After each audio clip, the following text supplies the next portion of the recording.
વિદ્યાર્થી મિત્રો, લાસ્ટ લેક્ચરની અંદર આપણે વર્તુળાકાર રિંગ વડે ઉદ્ભવતું જે ચુંબકીય ક્ષેત્ર છે એના વિશે ડિસ્કશન કરી હતી. આપણે એના કેન્દ્ર પાસે ચુંબકીય ક્ષેત્ર કેટલું હોય છે એની પણ ડિસ્કશન કરી હતી. તમે જો એ લેક્ચર ના જોયું હોય તો એને પહેલા એક વખત જોઈ લેજો અને પછી આ લેક્ચર જોજો. ઓકે, તો આજે આપણે જે ટોપિકની ડિસ્કશન કરવાના છીએ તે JEE નીટ માટે ઇમ્પોર્ટન્ટ ટોપિક ગણી શકાય. JEE નીટની અંદર આના ઉપરથી ક્વેશ્ચન પૂછાઈ શકે છે. ઓકે, તો જોઈએ. તો આપણે જે લાસ્ટ લેક્ચરની અંદર ડિસ્કશન કરી હતી એ શું હતી? મેં તમને એવું કહ્યું હતું કે વર્તુળાકાર રિંગના કેન્દ્ર પાસે જો ચુંબકીય ક્ષેત્ર કેવું હોય તો એ B બરાબર કઈ સૂત્ર મળે છે? μ0I શું મળે? 2R. યાદ છે બધા કે કોઈ પણ વર્તુળાકાર રિંગ હોય આ રીતની, બરોબર, કે જેની ત્રિજ્યા હોય કેપિટલ R જેટલી સપોઝ, બરોબર, અને એની અંદરથી પ્રવાહ I નું વહન થઈ રહ્યું હોય, તો આ જે પ્રવાહધારિત રિંગ છે એના કેન્દ્ર પાસે કયો આગળ વર્તુળાકાર રિંગના કેન્દ્ર પાસે જો ચુંબકીય ક્ષેત્ર કેવું હોય તો એ કેટલું થાય? μ0I/2R જેટલું થાય. આ ડિસ્કશન આપણે લાસ્ટ લેક્ચરની અંદર કરી ચૂક્યા છીએ એટલે હું ફરીથી એને તમને સમજાવતો નથી. ઓકે, કેન્દ્ર પાસે ચુંબકીય ક્ષેત્ર આટલું હોય, આ વસ્તુ આપણે સમજીએ છીએ. હવે ક્વેશ્ચન એ છે કે ભાઈ દરેક વખતે તો વર્તુળાકાર રિંગ આખી હોય એવું જરૂરી નથી. અમુક વખત કન્ડિશન એવી પણ બની શકે કે ભાઈ આખી રિંગ ના હોય પરંતુ રિંગનો એક નાનકડો ભાગ હોય. સપોઝ અહીંયા આગળ હું એમ કહું કે આ રીતનો કોઈ એક વર્તુળાકાર રિંગનો ભાગ છે, બરોબર, આ રિંગના ભાગ વડે એના કેન્દ્ર પાસે ઉદ્ભવતું જે ચુંબકીય ક્ષેત્ર છે એ તમારે શોધવું છે. વાસ્તવમાં આ રિંગ કેવી હોય? કે આ રીતની હોય, આ રીતની આખી રિંગ હશે, પરંતુ આપણે માત્ર આટલા વિસ્તાર વડે, બરોબર, પ્રવાહધારિત રિંગ છે અને એના વડે કેન્દ્ર પાસે ઉદ્ભવતું ચુંબકીય ક્ષેત્ર આપણે શોધવું છે. તો કઈ રીતે શોધી શકાય? બરોબર, તો આ કન્ડિશનની અંદર તમારે કંઈ નથી કરવાનું, સિમ્પલી આને સમજો, ગોખવાનો પ્રયત્ન ના કરતા સમજજો. સમજી લો કે આ જે વર્તુળાકાર રિંગ હોય એની ત્રિજ્યા હું કહી દઉં છું કેપિટલ R, બરોબર, અને આ વર્તુળાકાર રિંગના જે બંને છેડા છે એના વડે કેન્દ્ર પાસે બનતો જે ખૂણો છે એ હું કહી દઉં થીટા. આ જે ભાગ આપેલો છે આપણને રિંગનો એના વડે કેન્દ્ર પાસે જે ખૂણો બને એ કેટલો છે? સપોઝ થીટા છે, બરોબર. તો આપણે આના માટે જો ચુંબકીય ક્ષેત્ર શોધવું હોય કેન્દ્ર પાસે તો એ કઈ રીતે શોધી શકાય જરા જોજો, હું તમને સમજાવું, બરોબર. તો અહીંયા આખી રિંગ હોય તો એના કેન્દ્ર પાસે ચુંબકીય ક્ષેત્ર B બરાબર શું થાય? μ0I/2R. હવે જરા સમજો, આખી રિંગ હોય મતલબ કે ખૂણો કેટલો થાય? 2π રેડિયન. અહીંયાથી શરૂઆત કરીએ તો આમથી પાછા અહીંયા આવીએ એટલે કેટલો થાય? 2π રેડિયન થાય, બરોબર. તો 2π રેડિયન જેટલો ખૂણો હોય, સ્ટેટમેન્ટ સાંભળજો, 2π રેડિયન જેટલો ખૂણો હોય તો કેન્દ્ર પાસે ઉદ્ભવતું ચુંબકીય ક્ષેત્ર કેટલું થાય છે? μ0I/2R જેટલું થાય. ખૂણો કેટલો હોય? 2π રેડિયન, તો એના કેન્દ્ર પાસે ચુંબકીય ક્ષેત્ર μ0I/ શું થાય? 2R. માટે અહીંયા આગળ કેટલો ખૂણો બને છે? થીટા. તો થીટા જેટલો ખૂણો હોય તો કેન્દ્ર પાસે ઉદ્ભવતું ચુંબકીય ક્ષેત્ર કેટલું? સ્ટેપો ખ્યાલ આવ્યો કે આખું વર્તુળ હોય તો એના કેન્દ્ર પાસે ચુંબકીય ક્ષેત્ર આટલું થાય. તો અહીંયા આગળ 2π રેડિયન ખૂણો હોય તો ચુંબકીય ક્ષેત્ર આટલું, તો થીટા ખૂણો હોય તો ચુંબકીય ક્ષેત્ર કેટલું? તો કેન્દ્ર પાસેનું ચુંબકીય ક્ષેત્ર B બરાબર જો કેવું હોય તો B બરાબર શું થઈ જાય? μ0I/2R ઇન્ટુ શું થઈ જાય? થીટા અપન શું આવશે? 2π. ક્રોસ ગુણાકાર છે, બીજું કંઈ નહીં. થીટા એનો ગુણાઈ જાય, 2π ક્યાં જાય? છેદમાં આવી જાય. ઓકે, તો આવું એક સૂત્ર બને. તો ચુંબકીય ક્ષેત્ર B બરાબર μ0I ઇન્ટુ થીટા અપન શું આવશે? 2 દુ 4 એટલે 4πr થઈ જાય. μ0I ઇન્ટુ થીટા અપન શું થઈ જાય? 4πr. મતલબ કે જો સાહેબ થીટા જેટલો ખૂણો બનતો હોય તો કેન્દ્ર પાસે જો ચુંબકીય ક્ષેત્ર શોધવું હોય તો એના માટે સૂત્ર આપણે આ એપ્લાય કરવું પડશે. ગમે તેટલો ખૂણો બનતો હોય એની અંદર બહુ ચિંતા કરવાની જરૂર નથી, પરંતુ એના માટે સૂત્ર તમારે આ લખવું પડે. જો આખી રિંગ ના હોય તો μ0I * θ अपन શું થાય 4πr. ઓકે, તમે કહેશો દાખલાઓમાં કઈ રીતે કામમાં આવે? હું તમને એક સિમ્પલ ઉદાહરણ આપું. સમજી લો કે હું એમ કહું કે અહીંયા આગળ આ રીતની એક અર્ધવર્તુળાકાર રિંગ છે, પ્રવાહધારિત રિંગ છે, બરોબર. એની અંદરથી વહેતો જે પ્રવાહ છે આપણે કહી દઈએ I. આ જે અર્ધવર્તુળાકાર રિંગ છે, જો અર્ધવર્તુળાકાર રિંગ છે ને, અડધો વર્તુળ છે, તો આ અર્ધવર્તુળાકાર રિંગના કેન્દ્ર પાસે ચુંબકીય ક્ષેત્ર આપણે શોધવાનું છે. આ અર્ધવર્તુળાકાર રિંગના કેન્દ્ર પાસે ચુંબકીય ક્ષેત્ર આપણે શોધવાનું છે. સમજી લો કે રિંગની ત્રિજ્યા હું કહી દઉં છું કેપિટલ R જેટલી છે, બરોબર. તો ચલો તમે કહી શકો કે dl સદિશ અને r સદિશ વચ્ચેનો એંગલ કેટલો થાય? તો અહીંયા આગળ આપણે શું કરીશું? તો સૌપ્રથમ અહીંયા આગળ એક નાનકડો ખંડ વિચારીએ, બરોબર, જેને આપણે કહી દઈએ dl સદિશ, બરોબર. આની અંદરથી વહેતો પ્રવાહ કેટલો છે? I. એટલે I * dl સદિશની દિશા આ તરફ હોય અને r સદિશ આ તરફ છે, મતલબ કે બંને વચ્ચેનો એંગલ કેટલા ડિગ્રીનો કહેવાય? 90 ડિગ્રીનો કહેવાય, બરોબર છે.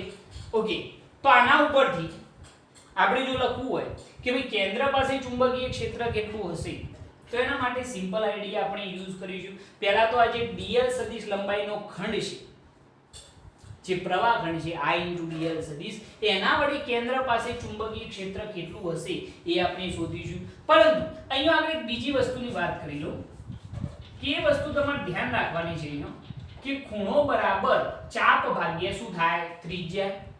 ખૂણો થીટા બરાબર ચાપ ભાગ્યા શું થાય? ત્રિજ્યા.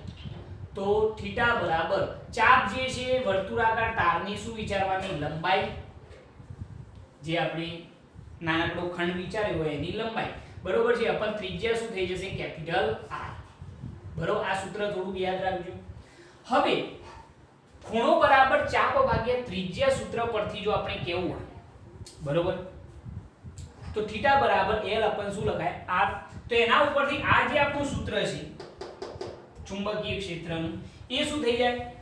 dB બરાબર, સમજી લો કે આપણે આ નાનકડા dl ખંડ વડે, dl સદિશ ખંડ વડે કેન્દ્ર પાસે ચુંબકીય ક્ષેત્ર જો કેવું હોય તો dB કહેવાશે.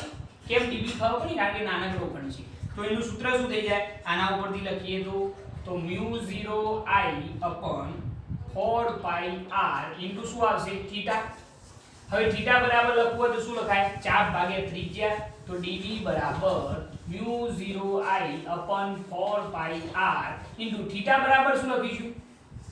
ચાપની લંબાઈ ભાગ્યા ત્રિજ્યા. નાનકડા ખંડ માટે વાત છે, એની લંબાઈ કેટલી છે? dl અપન ત્રિજ્યા કેટલી થઈ જાય? Capital R.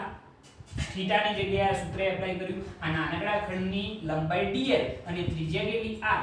તો dB બરાબર સૂત્ર અહીંયા મળી જશે μ0I /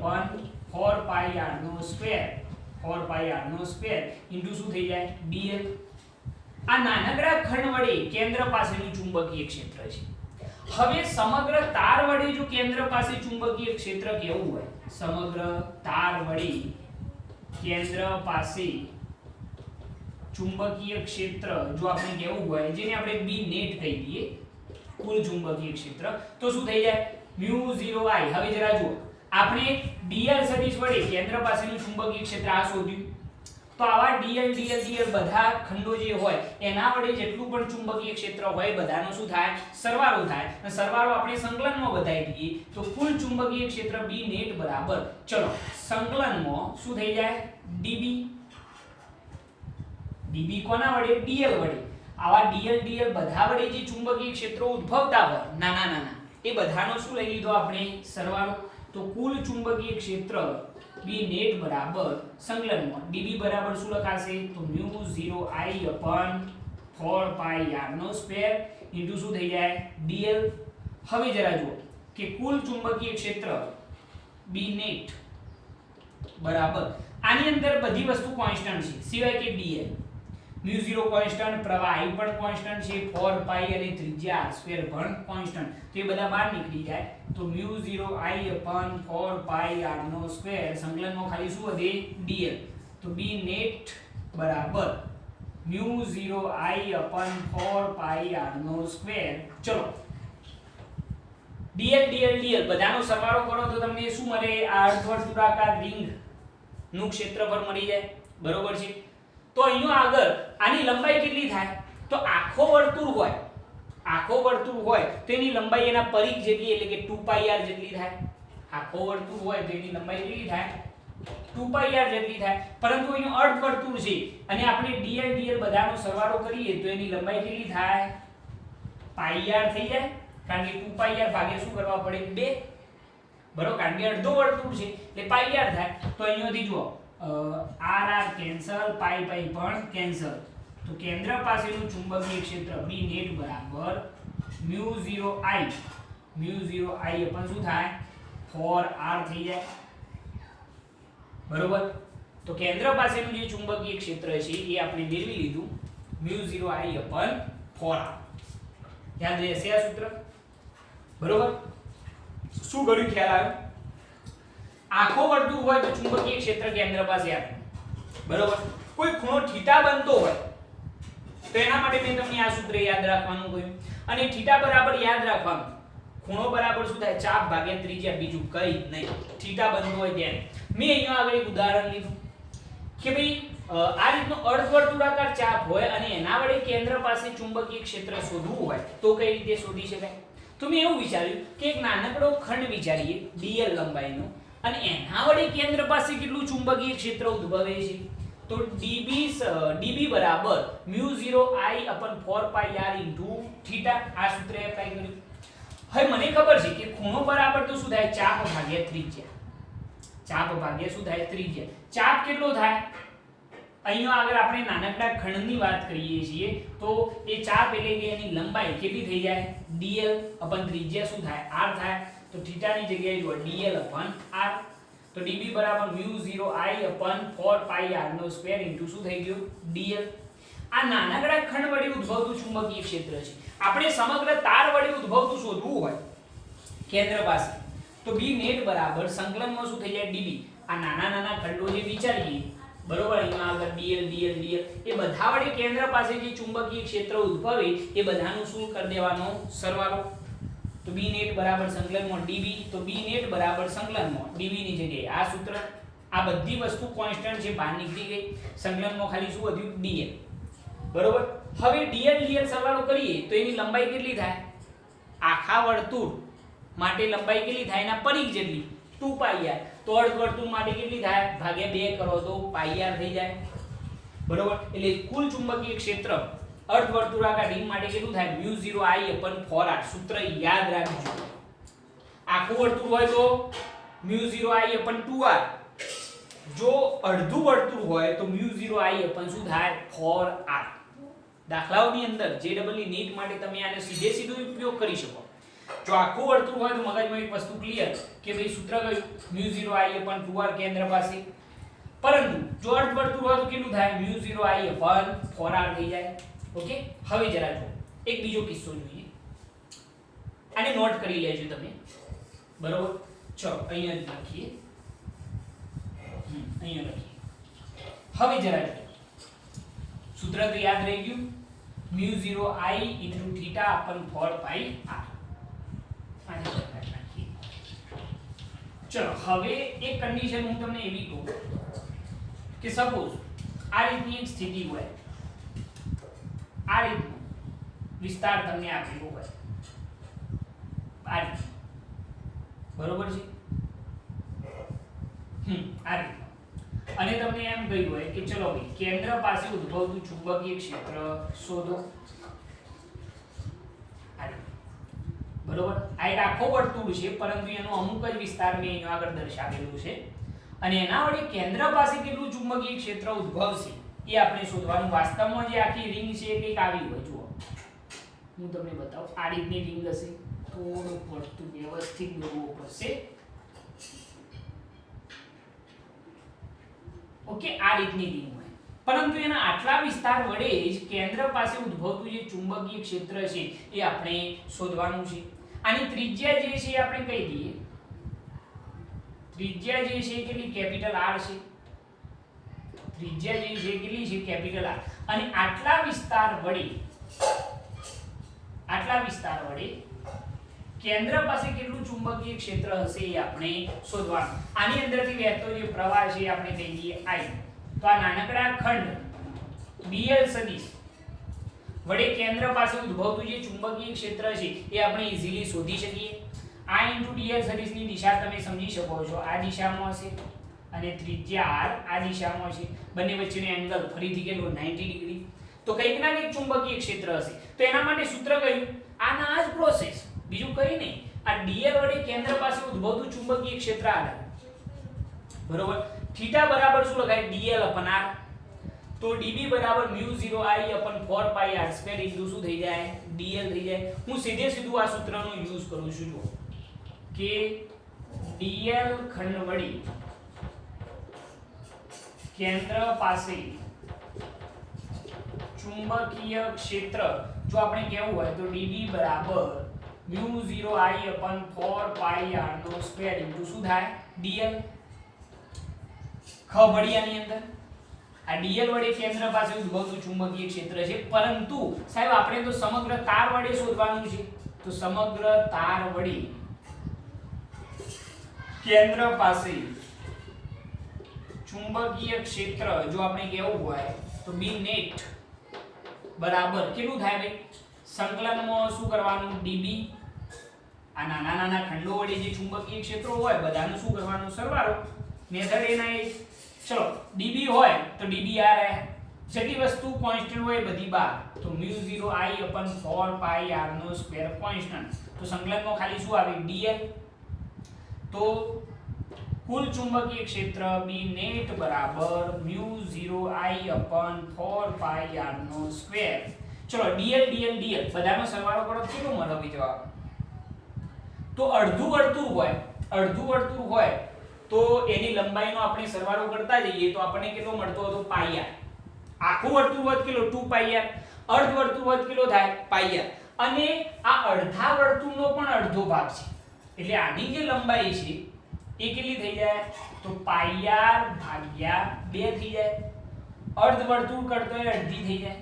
ખબર પડે છે? ઓકે. તો સાદુરૂપ આપો તો પાઈ કેન્સલ, r પણ કેન્સલ. તો અહીંયા b નેટ જે મળશે એ કેટલું મળશે? તો μ0I/4 દૂ 8 બરોબર. આટલા વિસ્તાર વડે કેન્દ્ર પાસે જે ચુંબકીય ક્ષેત્ર છે એ કેટલું મળે છે? μ0I/8r. ક્લિયર? આના માટે મેઈન સૂત્ર તમે આ યાદ રાખો કે જો કોઈ પણ ખૂણો થીટા બનતો હોય તો કેન્દ્ર પાસે ઉદ્ભવતું ચુંબકીય ક્ષેત્ર db બરાબર μ0I/θ अपन શું થાય? 4πr. ક્લિયર? ઓકે. આખું વર્તુળ હોય તો કોઈ પ્રશ્ન જ નથી, μ0I/2r.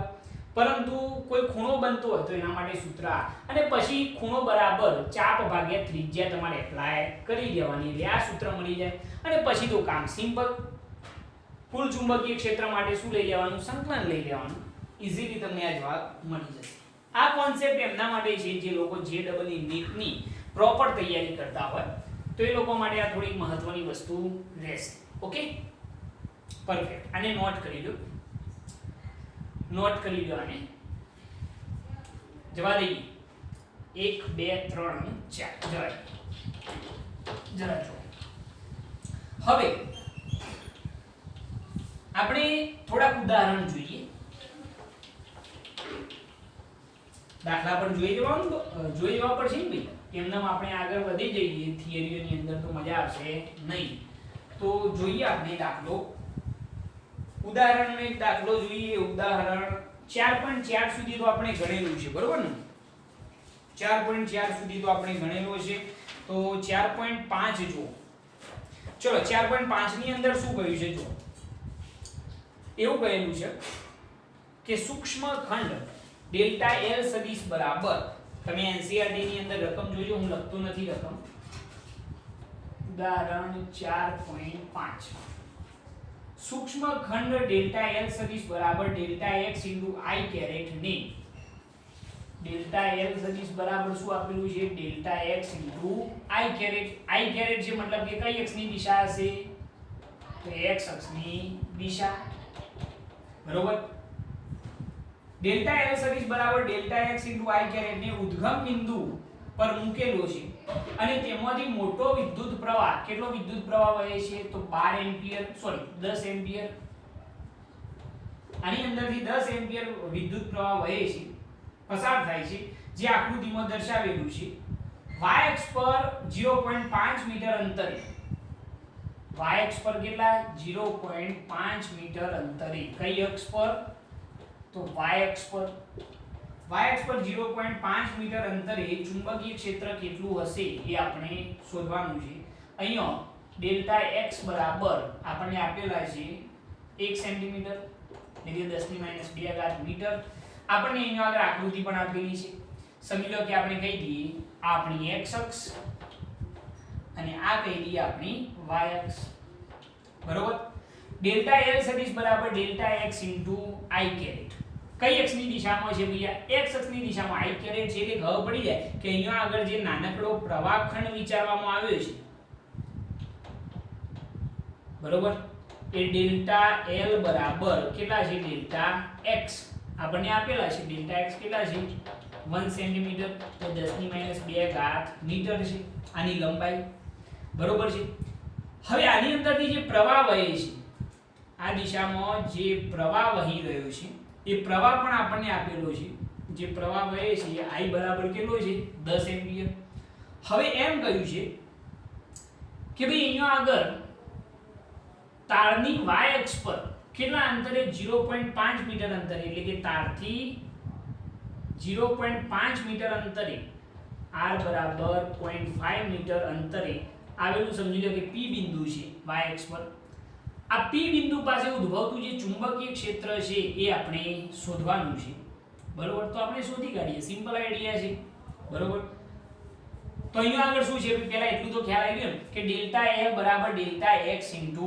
i કેરેટ કઈ x ની દિશામાં x અક્ષની દિશામાં હશે પ્રવાહ કેટલો વહે છે તો 10 એમ્પિયર એટલે કે i ઇન્ટુ dl સદિશની દિશા કઈ તરફ થઈ ગઈ x અક્ષની દિશા બરોબર y અક્ષ પર કેટલા અંતરે તો 0.5 મીટર અંતરે ચુંબકીય ક્ષેત્ર કેટલું હશે એ તમારે શોધવાનું છે શોધી કાઢીએ આઈડિયા એકદમ સિમ્પલ છે આપણા મગજમાં તો પહેલા એ વસ્તુ સમજો કે અહીંયા આગળ dl સદિશની દિશા કઈ તરફ હોય બી જે દિશામાં પ્રવાહ હોય r સદિશની દિશા y અક્ષની દિશામાં તો બંને વચ્ચેનો જે આ એંગલ બન્યો એ એંગલ કેટલા ડિગ્રીનો બન્યો 90 ડિગ્રી તો અહીંયા આગળ આપણે કહી શકીએ કે dl સદિશ લંબ શું છે r સદિશ એટલે થીટા બરાબર કેટલા ડિગ્રી કહેવાય 90 ડિગ્રી હવે સમજી લો કે p બિંદુ પાસેનું ચુંબકીય ક્ષેત્ર કેવું હોય તો ચુંબકીય ક્ષેત્ર B બરાબર સૂત્ર કયું આવશે dB બરાબર લખવું પડશે નાનકડા ખંડ વડે છે એટલે μ0/4 pi I into dl sin theta अपन શું થઈ જાય r2 ભાઈ યાદ છે ના મેં કહ્યું હતું કે મોટાભાગે સ્ટુડન્ટો આનો જ યુઝ કરે છે આખું સમીકરણ લખવું હોય તો dB સદિશ બરાબર μ0/4 pi I into dl સદિશ ક્રોસ r સદિશ अपन શું આવે r3 પરંતુ એનું મૂલ્ય લેવું હોય તો dB બરાબર μ0/4 pi I dl sin theta अपन શું થઈ જાય r2 ભાઈ યાદ તો છે લાસ્ટ લેક્ચર dB નું સૂત્ર જોઈ લેજો આ છે હવે જસ્ટ ખાલી આની અંદર કિંમતો એપ્લાય કરવાની થીટા બરાબર કેટલા ડિગ્રી છે ભાઈ 90 ડિગ્રી r સદિશ આ dl સદિશ વચ્ચેનો એંગલ કેટલો 90 ડિગ્રી એટલે sin 90 ની કિંમત 1 થઈ જાય તો dB બરાબર μ0/4 pi અહીંયા આગળ I into dl अपन શું થઈ જાય r2 તો dB બરાબર ચલો μ0 ની કિંમત μ0/4 pi એટલે 10 ની -7 ઘાત થઈ જાય અરે ભાઈ યાદ છે નહીં આ તો ભૂલ્યા નહીં હોય 10 ની -7 ઘાત ચલો પ્રવાહ કેટલો તો 10 એમ્પિયર પ્રવાહ સરસ આપેલો છે 10 એમ્પિયર dl બરાબર જે લંબાઈ છે dl કયો અથવા ડેલ્ટા l કયો કેટલી છે 1 સેન્ટીમીટર એટલે 10 ની -2 ઘાત મીટર અપન r નો સ્ક્વેર r નો સ્ક્વેર, r બરાબર કેટલા 0.5, તો 0.5 નો સ્ક્વેર, તો 0.5 into 0.5 આવું થાય. ચલો dv બરાબર શું થશે જરા જુઓ, 10 ની -7 ઘાત બરોબર ગુણ્યા 10 ગુણ્યા 10 ની -2 ઘાત. અહીંયા આગળ કેટલા થયું 0.5 0.5, તો આ 5 દશાંશ 5 દશાંશ બરોબર, એટલે આ રીતની જો સ્થિતિ છે 0.5 ગુણ્યા 0.5 છે ને, તો આ 5 દશાંશ કહેવાય. સેમ એ રીતે આ પણ 5 દશાંશ, તો 5 5 25 અપન કેટલા થઈ જાય 100 એટલે 10 ની 2 ઘાત, અંશમાં જાય તો શું થાય -2 ઘાત બરોબર. તો અહીંયા આપણે લખીએ કે 25 ગુણ્યા 10 ની -2 ઘાત, એટલે ભાઈ લખાય ના લખાય સિમ્પલ આઈડિયા. ચલો 10 ની -2 10 ની -2 દૂર થઈ ગયા. હવે 10 ભાગ્યા 25 કરો તો મને આઈડિયા એવો આવે કે 0.4 થાય. 10 ભાગ્યા 25 કેટલા થાય 0.4 ગુણ્યા 10 ની માઈનસ કેટલી ઘાત 7 ઘાત, તો ચુંબકીય ક્ષેત્ર dB બરાબર 4 ગુણ્યા કેવા હોય તો 10 ની માઈનસ કેટલી થાય 8 ઘાત.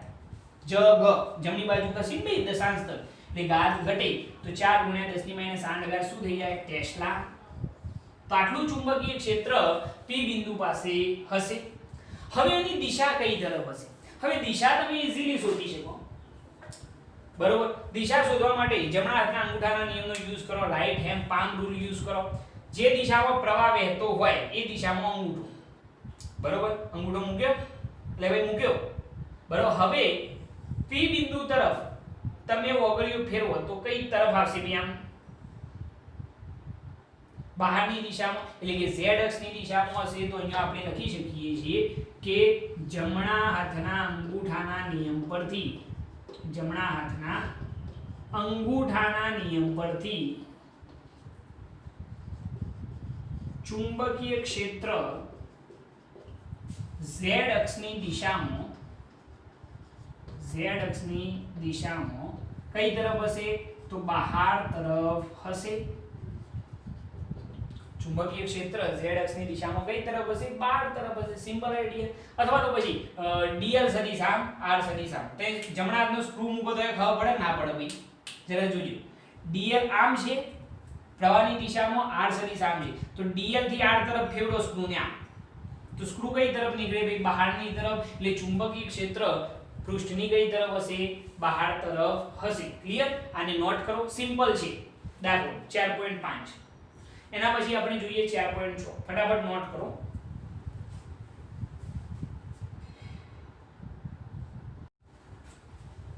ઓકે, હવે આપણે જોઈએ ઉદાહરણ 4.6. આપણે 4.5 જોયું, હવે ઉદાહરણ 4.6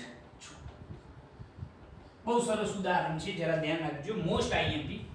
આકૃતિમાં દર્શાવ્યા મુજબ 12 એમ્પિયર વિદ્યુત પ્રવાહધારી સીધા તારને, જે તાર છે એ કેટલો પ્રવાહધારી છે તો 12 એમ્પિયર.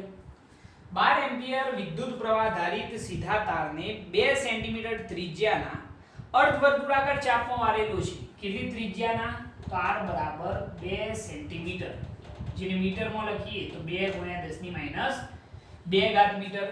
એટલી ત્રિજ્યાના અર્ધવર્તુળાકાર ચાપમાં વાળ્યો છે. ધારો કે આ ચાપના કેન્દ્ર પર ચુંબકીય ક્ષેત્ર B સદિશ છે. તો 3 ક્વેશ્ચન આપણને કરેલા છે. જે આકૃતિ આપેલી છે એ જોઈ લઈએ. તો પહેલી આકૃતિ આ રીતની છે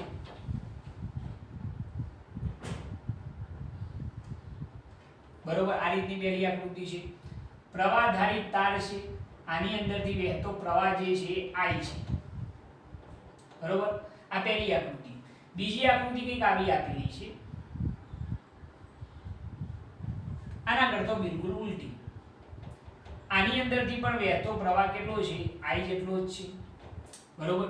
અને આના ઉપરથી આપણને બે ક્વેશ્ચન કરેલા છે. ટૂંકમાં આ જે તાર છે એને આપણે 2 સેન્ટીમીટર ત્રિજ્યાના અર્ધવર્તુળાકાર ચાપમાં શું કરેલો છે વાળેલો છે. ઓકે, અને એની અંદરથી વહેતો પ્રવાહ કેટલો 12 એમ્પિયર. ચલો પહેલો ક્વેશ્ચન, સીધા વિભાગો વડે ઉદ્ભવતું ચુંબકીય ક્ષેત્ર કેટલું હશે? ચલો પહેલા ક્વેશ્ચનનો જવાબ આપીએ કે સીધા વિભાગો વડે ઉદ્ભવતું ચુંબકીય ક્ષેત્ર કેટલું હશે? હવે સીધા વિભાગો વડે ઉદ્ભવતું ચુંબકીય ક્ષેત્ર કેટલું હશે? સીધો વિભાગ એટલે આ વિભાગ કહેવાય, આ વિભાગ અથવા તો આ વિભાગ અથવા તો આ વિભાગ અથવા તો આ વિભાગ. એના વડે કેન્દ્ર પાસે ઉદ્ભવતું ચુંબકીય ક્ષેત્ર, સીધા વિભાગ વડે કેન્દ્ર પાસે ઉદ્ભવતું ચુંબકીય ક્ષેત્ર એટલે કે આ જે બિંદુ દેખાય છે ઓ ત્યાં આગળ, બરોબર. હું અહીંયા આગળ કેન્દ્ર પાસે એવું લખું, ક્વેશ્ચનની અંદર થોડો ફેરફાર. સીધા વિભાગો વડે કેન્દ્ર પાસે ચુંબકીય ક્ષેત્ર આપણે શોધવાનું છે, બરોબર. તો જરા વિચારો, સીધો વિભાગ આ રીતનો છે, સીધો વિભાગ આ રીતનો છે, બરોબર. આ રીતની સ્થિતિ છે, બરોબર ને. આ જે સીધો વિભાગ છે એની અંદરથી વહેતો પ્રવાહ આવી છે. અહીંયા આગળ એક હું નાનકડો ખંડ વિચારું dl સદિશ લંબાઈનો, તો dl સદિશની દિશા કઈ તરફ હોય? આ તરફ. આપણે કયો આગળ ચુંબકીય ક્ષેત્ર શોધવાનું છે? અર્ધવર્તુળાકાર ચાપના કેન્દ્ર પાસે, એટલે r સદિશ જે છે એ પણ આ દિશામાં આવે, એટલે કે dl સદિશ અને r સદિશ બંને કેવા હોય? એક જ દિશામાં. મગજમાં બેસે છે આખી વાત? હું શું કહી રહ્યો છું? આ જે સીધો વિભાગ છે તારનો, એના વડે આ કેન્દ્ર પાસે ચુંબકીય ક્ષેત્ર આપણે શોધવાનું. તો મેં આ સીધા વિભાગની અંદર એક નાનકડો ખંડ વિચાર્યો dl સદિશ. તો dl સદિશની દિશા કઈ તરફ હોય સાહેબ? જે તરફ પ્રવાહ હોય એ તરફ. એટલે આમ આપણે કેન્દ્ર પાસે એટલે r સદિશ પણ આમ થઈ જાય, બરોબર. એટલે કે dl સદિશ અને r સદિશ બંને એક જ દિશામાં. મતલબ શું થયું કે dl સદિશ સમાંતર શું છે? r સદિશ. બંને જો એકબીજાને સમાંતર હોય એક જ દિશામાં તો θ બરાબર શું થઈ જાય? 0 થઈ જાય. જો θ બરાબર 0 હોય તો કેન્દ્ર પાસે ઉદ્ભવતું ચુંબકીય ક્ષેત્ર dB બરાબર μ0/4π, આપણું સૂત્ર I dl sin θ અપન શું આવે? r². ભાઈ આવું ભણાયેલું છે? હા સાહેબ ભણાયેલું છે. ચલો sin θ બરાબર કેટલા લખીશું? 0. sin θ બરાબર કેટલા? 0.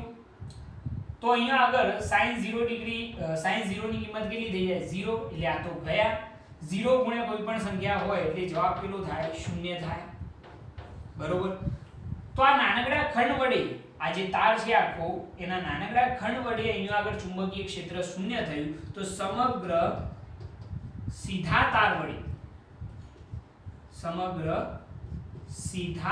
વડે કેન્દ્ર પાસે ચુંબકીય ક્ષેત્ર જેને હું કહી દઉં B નેટ, તો એ પણ કેટલું થાય? B 0 જ થાય. કારણ કે અહીંયા દરેક કિસ્સાની અંદર આ પોઝિશન હશે. જુઓ કે dl સદિશ અને r સદિશ બંને કેવા? એક જ દિશામાં હશે. તો જે અર્ધવર્તુળાકાર ચાપનું કેન્દ્ર છે ત્યાં આગળ ઉદ્ભવતું ચુંબકીય ક્ષેત્ર કેટલું થશે? 0 થશે. ક્લિયર? ઓકે. આ પહેલો ક્વેશ્ચન થઈ ગયો. હવે બીજો ક્વેશ્ચન એની અંદર એવું કરેલું છે આપણે, સમજતા જજો. બહુ સરસ ક્વેશ્ચન છે આ. બીજો ક્વેશ્ચન કે અર્ધવર્તુળાકાર ચાપના કારણે મળતા B સદિશ કરતો વર્તુળાકાર ગારા માટે મળતું ચુંબકીય ક્ષેત્ર કઈ રીતે જુદું પડે છે અને કઈ રીતે મળતું આવે છે? બહુ સરસ ક્વેશ્ચન. આ અહીંયા આગળ આપણને શું કહ્યું છે કે આ જે અર્ધવર્તુળાકાર ચાપ છે એના વડે કેન્દ્ર પાસે મળતું ચુંબકીય ક્ષેત્ર અને આખા વર્તુળાકાર રિંગ વડે મળતું જે ચુંબકીય ક્ષેત્ર છે એ બંનેમાં શું સમાનતા છે અને શું અસમાનતા છે એ આપણે દર્શાવવાનું. તો સમજી લો કે અહીંયા આગળ હું એમ કહું કે સપોઝ આખી વર્તુળાકાર રિંગ હોય, વર્તુળાકાર રિંગ માટે આખી વર્તુળાકાર રિંગ હોય તો એ વર્તુળાકાર રિંગ વડે કેન્દ્ર પાસે ઉદ્ભવતું ચુંબકીય ક્ષેત્ર યાદ કરો શું કહ્યું તું મેં? μ0I/2r. લેક્ચરના શરૂઆતમાં પણ આ વાત કરી ચૂક્યા છીએ. તો વર્તુળાકાર રિંગના કેન્દ્ર પાસે ચુંબકીય ક્ષેત્ર B બરાબર μ0I શું થાય? 2r. કિંમત એપ્લાય કરો. μ0 બરાબર 4π ગુણ્યા 10⁻⁷. પ્રવાહ કેટલો છે ભાઈ? 12 એમ્પિયર अपन 2 ગુણ્યા ત્રિજ્યા 2 ગુણ્યા 10⁻². ઓકે, 2 દુ 4. તો અહીંયા કેટલા આવશે? 12π ગુણ્યા 10⁻⁷, એટલે 12 ગુણ્યા પાઈ ની કિંમત 3.14 ગુણ્યા 10⁻⁷, 10⁻², અંશમાં જાય તો પ્લસ થઈ જાય એટલે 10⁻5. 12 ગુણ્યા 3.14 કરો, 12 × 36 એટલે 37 ઉપર સમથિંગ કંઈક આવશે, 37.68 આવે છે 37.68 ગુણ્યા 10 ની -5 ઘાત ટેસ્લા।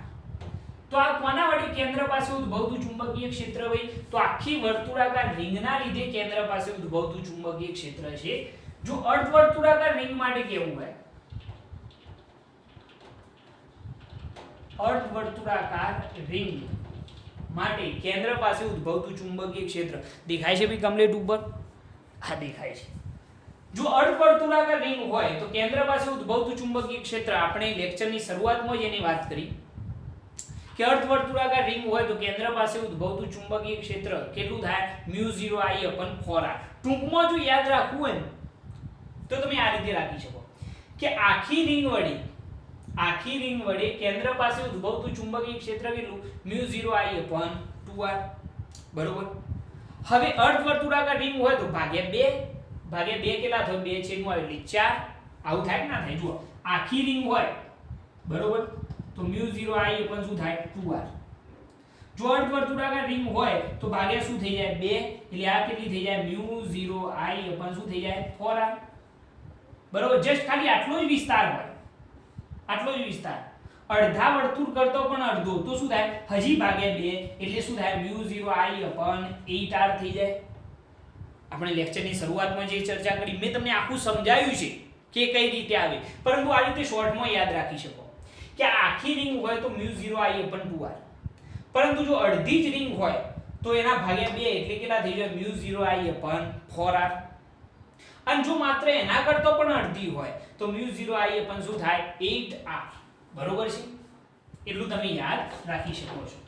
ઓકે અહીંયા અર્ધવર્તુળાકાર રિંગ છે તો અર્ધવર્તુળાકાર રિંગના લીધે કેન્દ્ર પાસે ચુંબકીય ક્ષેત્ર μ0I પણ શું થશે 4r તો b બરાબર μ0 કેટલા 4π ગુણ્યા 10 ની -7 ઘાત પ્રવાહ 12 એમ્પિયર 4 * ત્રિજ્યા r કેટલી છે 2 ગુણ્યા 10 ની -2 ઘાત મીટર।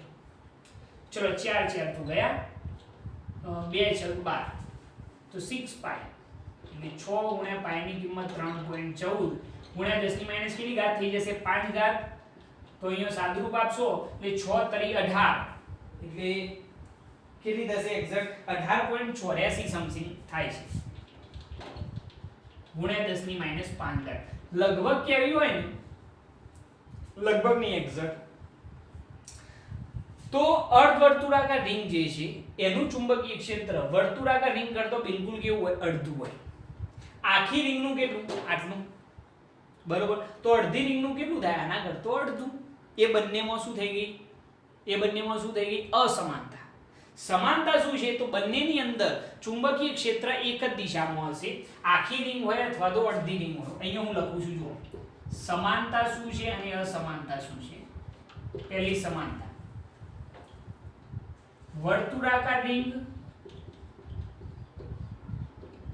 અથવા તો પૂર્ણ વર્તુળાકાર રિંગ એમ લખીએ પૂર્ણ વર્તુળાકાર રિંગ અને અર્ધવર્તુળાકાર રિંગ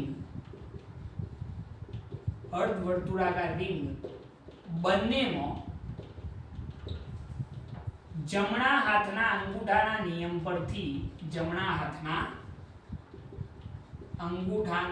નિયમ પરથી ચુંબકીય ક્ષેત્ર પૃષ્ઠની બહાર તરફ હોય છે આ થઈ ગઈ સમાનતા કે ભાઈ પૂર્ણ વર્તુળાકાર રિંગ હોય કે પછી કેવી હોય અર્ધવર્તુળાકાર રિંગ હોય બંનેની અંદર જમણા હાથના અંગૂઠાના નિયમ પરથી કેન્દ્ર પાસેનું ચુંબકીય ક્ષેત્ર એ કેવું હશે તો પૃષ્ઠની બહાર તરફ હશે જરા ચેક કરજો એક જ મિનિટ સોરી પૃષ્ઠની કેવું હશે અંદરની તરફ હશે ને હા અંદર તરફ હશે કઈ રીતે એ સમજાવું પૃષ્ઠની અંદર તરફ હોય છે જરા જુઓ સમજી લો કે આ રહી આપણી પૂર્ણ વર્તુળાકાર રિંગ અને આ રહી આપણી અર્ધવર્તુળાકાર રિંગ હવે બંનેની અંદરથી પ્રવાહ I વહે છે બરોબર ચલો કેન્દ્ર પાસે ચુંબકીય ક્ષેત્ર શોધવાનું તો અહીંયા આગળ જો જે તાર હોય એને આ રીતે પકડવાનો બરોબર, જુઓ ધ્યાનથી, પ્રવાહ આ દિશામાં, જે દિશામાં પ્રવાહ હોય એ દિશામાં આપણો અંગૂઠો પકડ્યો. હવે જરા કેન્દ્ર પાસે ચુંબકીય ક્ષેત્ર વિચાર, તો આપણી ઓગળીઓ એ તરફ વાળવાની, આમ કરી વાળતા વાળતા આમ કરો તો કઈ તરફ જાય છે ભાઈ ઓગળીઓ? અંદરની તરફ, એટલે પૃષ્ઠની અંદર હશે. બરોબર છે. તમે ગમે તે જગ્યાએથી વિચારો, અહીંયા આગળ વિચારો, પ્રવાહ આમ છે તો કેન્દ્ર પાસે ચુંબકીય ક્ષેત્ર કઈ તરફ થયું? અંદરની તરફ. અહીંયા આગળ વિચારો, પ્રવાહ આમ છે તો કેન્દ્ર પાસે ચુંબકીય ક્ષેત્ર કઈ તરફ? અંદરની તરફ. અહીંયા આગળ વિચારો, સમજો છો? પ્રવાહની દિશામાં અંગૂઠો તો અહીંયા આગળ ચુંબકીય ક્ષેત્ર કઈ તરફ? અંદરની તરફ. અહીંયા આગળ પણ ચુંબકીય ક્ષેત્ર કઈ તરફ? અંદરની તરફ. આમ વિચારો. ખ્યાલ આવે છે? ખબર પડી ના પડી? પ્રવાહની દિશામાં અંગૂઠો રાખવાનો, તમારી ઓગળીઓ કર્લ કરવાની એટલે કે વાળવાની, તો કઈ તરફ હશે? અંદરની તરફ હશે. તો આખી પૂર્ણ વર્તુળાકાર રિંગ હોય તો દરેક જગ્યાએ ચુંબકીય ક્ષેત્ર કઈ તરફ હોય છે? પૃષ્ઠની અંદર તરફ હોય છે. ધ્યાનથી જુઓ, અંદરની તરફ છે દરેક જગ્યાએ. ઓકે, અહીંયા આગળ પણ શું થાય? અહીંયા આગળ પણ તમે ધ્યાનથી જુઓ, પ્રવાહ આમ છે તો કેન્દ્ર પાસે ચુંબકીય ક્ષેત્ર કઈ તરફ હોય? અંદરની તરફ હોય. એટલે કે પૂર્ણ વર્તુળાકાર રિંગ હોય કે પછી અર્ધ વર્તુળાકાર રિંગ હોય, બંને કિસ્સાની અંદર ચુંબકીય ક્ષેત્ર પૃષ્ઠની કેવું હોય? અંદરની તરફ હોય છે. તો આ થઈ ગઈ અસમાનતા. હવે સમાનતા શું છે? સોરી, સમાનતા થઈ ગઈ. હવે અસમાનતા શું છે? અસમાનતા બંનેની અંદર તો એ શું આવશે ભાઈ? તમે જોઈ શકો છો કે પૂર્ણ વર્તુળાકાર રિંગ કરતો અર્ધ વર્તુળાકાર રિંગનું ચુંબકીય ક્ષેત્ર કેટલું હોય? અડધું હોય છે. તો એ અસમાનતામાં લખી કાઢીએ કે પૂર્ણ વર્તુળાકાર રિંગ કરતો અર્ધ વર્તુળાકાર રિંગનું ચુંબકીય ક્ષેત્ર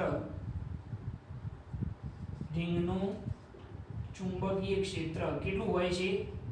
અડધું હોય છે. ખબર પડી ભાઈ? તો આ થઈ ગઈ સમાનતા અને આ થઈ ગઈ અસમાનતા. સમાનતા શું ભાઈ? કે બંને કિસ્સાની અંદર પૂર્ણ વર્તુળાકાર કે પછી અર્ધ વર્તુળાકાર બંનેમાં ચુંબકીય ક્ષેત્ર કઈ તરફ? અંદરની તરફ. અને અસમાનતા કઈ?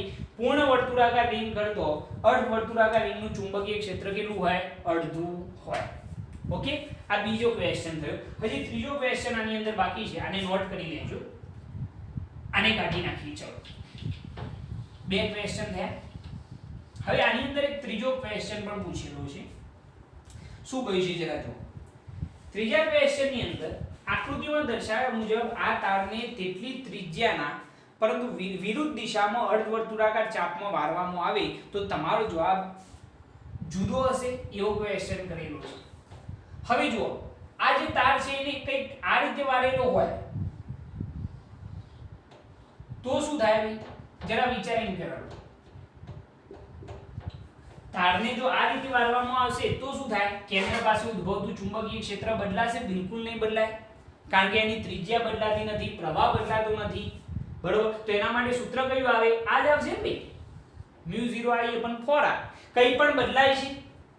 μ0 કોન્સ્ટન્ટ, પ્રવાહ પણ એના એ છે 12 એમ્પિયર, 4 * ત્રિજ્યા પણ એના એ છે. એટલે અહીંયા આગળ આપણે એમ લખી શકીએ કે ઉલટી દિશામાં તારને વાળતો ચુંબકીય ક્ષેત્રનું મૂલ્ય ક્વેશ્ચન 2 માં હતું તે જ રહે છે. ક્વેશ્ચન 2 માં જે ચુંબકીય ક્ષેત્રનું મૂલ્ય હતું તેટલું જ રહે છે. કેટલું હતું? લગભગ b બરાબર 18.84 × 10 - 5 ટેસ્લા જેટલું. પરંતુ ચુંબકીય ક્ષેત્રની દિશા પહેલા કરતો કેવી થઈ જાય છે? વિરુદ્ધ થાય છે. કઈ રીતે જરા જોઈએ. વિરુદ્ધ પૃષ્ઠની બહાર તરફ આવે છે. જરા ધ્યાનથી સમજો કે જો આ રીતે વાળેલો હોય તો ચુંબકીય ક્ષેત્રની દિશામાં કઈ તરફ? કઈ? પૃષ્ઠની અંદર તરફ. સમજાયું મેં તમને? જો ઉલટી દિશામાં વાળવામાં આવે તો ચુંબકીય ક્ષેત્રનું મૂલ્ય નહીં બદલાય. ચુંબકીય ક્ષેત્રનું મૂલ્ય આ હતું એટલું ને એટલું જ રહેશે. મૂલ્યમાં કોઈ ફેરફાર થશે નહીં. ઉલટી દિશામાં તારને વાળતો ચુંબકીય ક્ષેત્રનું મૂલ્ય ક્વેશ્ચન 2 માં હતું તે જ રહે છે, બદલાતું નથી. બરોબર છે. પરંતુ ચુંબકીય ક્ષેત્રની દિશા પહેલા કરતો વિરુદ્ધ પૃષ્ઠની બહાર તરફ મળે છે. બરોબર. હવે જરા જુઓ કે જમણા હાથના અંગૂઠાના નિયમ પરથી પ્રવાહ આમ છે તો અહીંયા આગળ O બિંદુ પાસે એટલે કે કેન્દ્ર પાસે ચુંબકીય ક્ષેત્ર કઈ તરફ થાય ભાઈ? પૃષ્ઠની બહાર તરફ થઈ જાય, જે મેં અહીંયા લખેલું છે. બરોબર. કોના ઉપરથી લખવાનું? જમણા હાથના અંગૂઠાના નિયમ પરથી. ઓકે. તો આ ત્રીજો ક્વેશ્ચન થઈ ગયો. તો આ 3 ક્વેશ્ચન કરેલા છે, બહુ સરસ ક્વેશ્ચન છે. મોસ્ટ આઈએમપી ક્વેશ્ચન છે ભાઈ, ઘણી વખત પૂછાયેલો પણ છે, એટલે આને વ્યવસ્થિત તમારે સમજવો પડશે. આને નોટ કરી લો.